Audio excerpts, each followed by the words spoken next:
Nah, itu bicara soal lagu ini yang mungkin prosesnya panjang, itu seperti apa sih perjalanannya sampai akhirnya rilis di bulan awal Desember kemarin?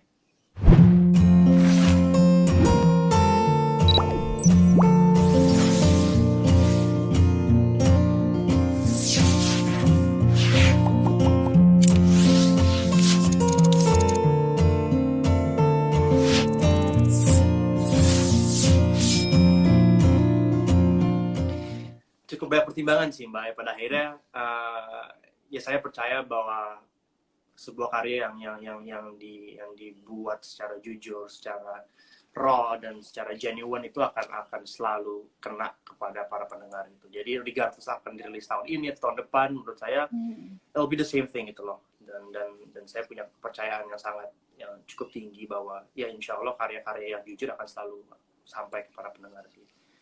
Gitu. Wow. Tapi mungkin boleh apresiasi dong siapa aja yang ada di balik lagu ini sampai akhirnya lagu ini bisa rilis. Tentunya my co-producer Ivan Gojaya dan juga my mastering engineer Bang Dimas Pradipta, mereka yang benar-benar membantu saya secara produksi. Walaupun semua instrumen dan semua produksi instrumen saya lakukan sendiri gitu. Tapi mereka benar-benar they were the cherry on the top lah istilahnya. Mereka mempersempurnakan segala karya saya. Jadi shout out juga sih. Dan tapi ini berarti Rifan menulis dan juga kompos lagu ini sendiri atau seperti apa? Yes, semuanya dari songwriting, lalu pengisian instrumen, arrangement, produksi itu semua sendiri. Memang udah pengen lagu ini akan aku kerjakan sendiri karena mungkin itu pengalaman Rifan atau memang seperti apa? Karena kan semuanya, hampir semuanya tadi Rifan lakukan sendirian. Ya alhamdulillah saya punya kemampuan musikalitas yang memadai ya Mbak, itu pertama ya pasti gitu. Dan ya kalau mau dibilang saya cukup mempunyai ego besar terhadap songwriting gitu, dalam arti I cannot write something that I don't feel the need to gitu loh. Jadi ya semua karya yang saya tulis, semua lagu yang saya buat itu berdasarkan apa yang saya rasakan gitu. Dan ya saya agak sedikit keras kepada diri saya sendiri bahwa ya karya has to be something personal gitu, something sentimental yang mempunyai value yang cukup besar pada kita. Jadi agak sulit juga ketika saya harus membagi misalnya satu project dengan seseorang in terms of songwriting. Kayaknya saya masih belum rela sih untuk saat ini gitu. Jadi emang egonya itu sebenarnya positif, ingin memberi sesuatu yang memang dari Rifan sendiri gitu ya? Yes. Karena tentunya buat saya songwriting is a therapy dan karya-karya tersebut adalah sebagai refleksi kehidupan lah. Bab baru dalam hidup saya itu digambarkan oleh lagu-lagu ini. Jadi itu menceritakan ya kehidupan saya.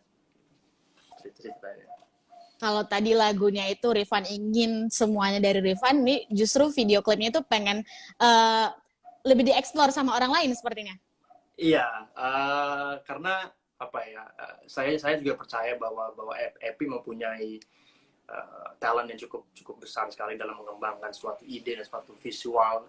Dan itu juga menjadi pilot project-nya beliau gitu, dan dengan timnya hanya berempat itu alhamdulillah kita sangat bisa mengeksekusikan dengan sangat baik banget sih. Jadi ya saya sangat berterima kasih banget sama Epi untuk kesempatan tersebut gitu.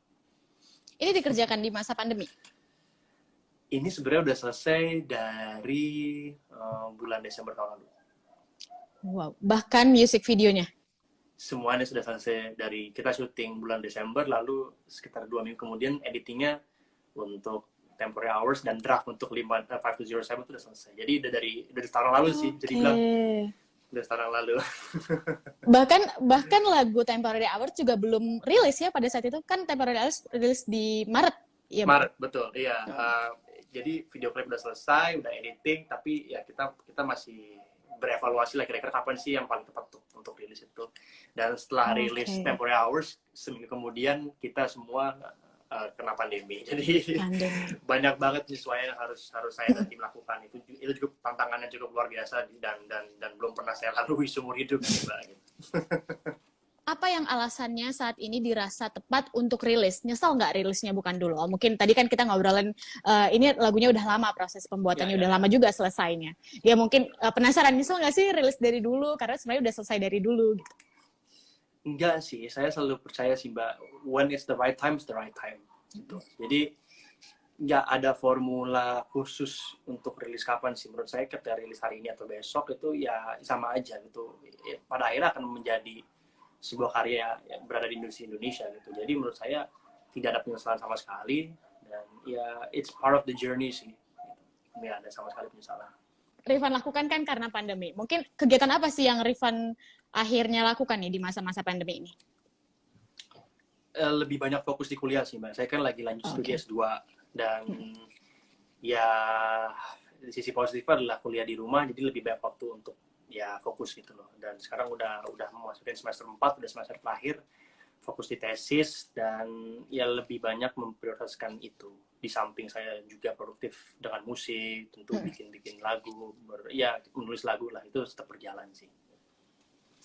Oke, nih kita memang karena memang masih pandemi, kita tuh pengen supaya semua orang juga peduli nih ya untuk tetap menjaga kesehatannya, menjalankan protokol kesehatan. Kalau Rifan sendiri yang Rifan lakukan untuk menjaga diri dan keluarga, protokol kesehatan yang Rifan lakukan itu seperti apa? Tentu yang paling mendasar adalah stay at home. That's the very very basic yang selama ini saya sudah terapkan gitu. Mungkin bepergian untuk kepentingan ya belanja dan ya keperluan sehari-hari itu dilakukan dengan protokol kesehatan. Yang paling mendasar adalah menggunakan masker, itu paling penting, yang harus selalu digunakan adalah masker. Dan ya menjaga higienis kita, mencuci tangan dan mandi, mengganti baju setelah pulang dari luar, itu juga is a basic thing sih. Di samping itu juga tentu asupan kita harus tetap dijaga, vitamin kita harus terjaga, dan paling penting juga istirahat dan menjaga mental kita. Itu juga sepenting menjaga fisik kita gitu ya. Seringkali sangat dipandang sebelah mata loh. Kita fokus di fisik, sedangkan terkadang orang juga harus sadar bahwa mental kita juga diuji loh di pandemi ini. Kita dikurung dalam rumah hampir kurang lebih setahun, itu wow, that's tiring. For me it's very tiring. I don't get to see my friends, I don't get to watch movies and all that. Yeah, it's very tiring. Cuman itu juga harus digarisbawahi bahwa kesehatan mental is as important as taking care of our physical health. Oke. Nah, tadi ngomongin tetap produktif di masa pandemi kayak gini, project apa nih yang sudah direncanakan oleh seorang Rifan di tahun 2021? Mungkin menyelesaikan album, Mbak ya. Oke. Si album udah sekitar 50%, jadi ya ada sekitar beberapa lagu lagi yang harus digarap dan diselesaikan. Tapi in the short term, kayaknya target saya tentunya dalam bermusik adalah album itu. Di samping saya promo 5207 dan mungkin single-single saya berikutnya, itu adalah the short term is the album. Berarti 2 lagu ini akan masuk ke album yang akan datang? Yes, akan.